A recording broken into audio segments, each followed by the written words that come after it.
Bonjour à tous, j'ai le plaisir de vous présenter une série de vidéos intitulée Lignes directrices pour l'hémophilie applicables à tous, qui constitue une nouvelle ambition pour la Fédération mondiale de l'hémophilie.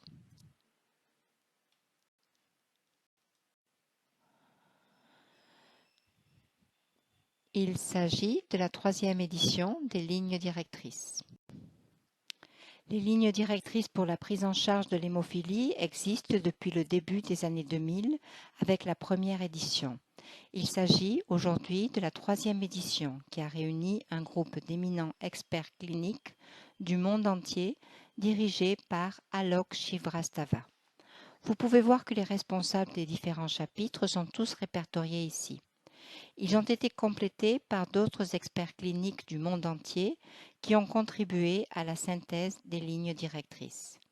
Un fait intéressant et unique pour ces directives, nous avons ajouté un certain nombre de personnes atteintes d'hémophilie ou leurs soignants en tant que panélistes afin d'apporter le point de vue des patients aux lignes directrices. Je tiens à remercier tout particulièrement les responsables de la méthodologie des lignes directrices, dirigée par Donna Coffin, directrice de la recherche de la Fédération mondiale de l'hémophilie. Ils ont organisé tous les panélistes ainsi que les directives elles-mêmes.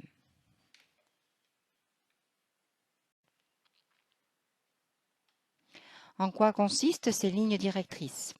Eh bien, cette mise à jour de 2020 reflète les changements spectaculaires intervenus dans le traitement de l'hémophilie dans le monde au cours de ces 10 dernières années.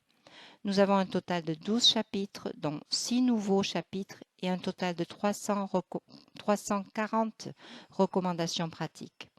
Les nouveaux chapitres sont présentés ici et ils concernent une grande partie des nouvelles avancées en matière de traitement et de gestion de la guérison qui ont eu lieu au cours des 10 dernières années environ, y compris en matière d'inhibiteurs, de prophylaxie, les progrès considérables réalisés en matière d'évaluation génétique et une quantité énorme de travail sur les méthodologies des résultats qui ont été institués au cours de la dernière décennie.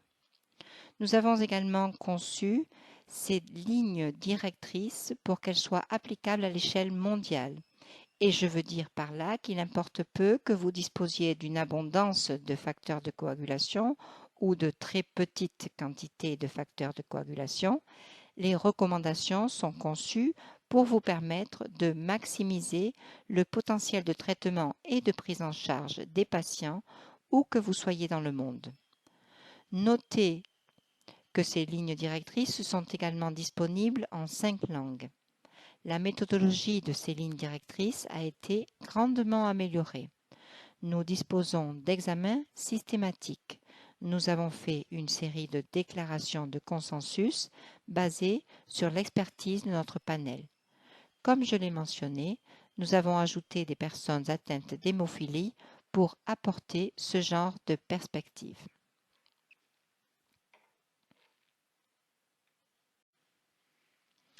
Alors, de quoi s'agit-il ? Eh bien, ces lignes directrices peuvent être téléchargées à partir du site internet de la FMH et chacun des chapitres peut être lu. Nous avons également développé un guide vidéo pour chaque chapitre qui a été réalisé par l'auteur principal du chapitre. Ces vidéos sont également disponibles sur le site de la FMH et donnent des délais spécifiques sur les recommandations relatives aux sujets abordés dans ces chapitres. J'ai hâte de les voir et de voir comment elles peuvent être utiles pour maximiser le traitement potentiel pour toutes les personnes atteintes d'hémophilie dans le monde. Je tiens à remercier l'Hemophilia Alliance pour son soutien à l'élaboration de cette présentation et des vidéos pour ces lignes directrices. Merci.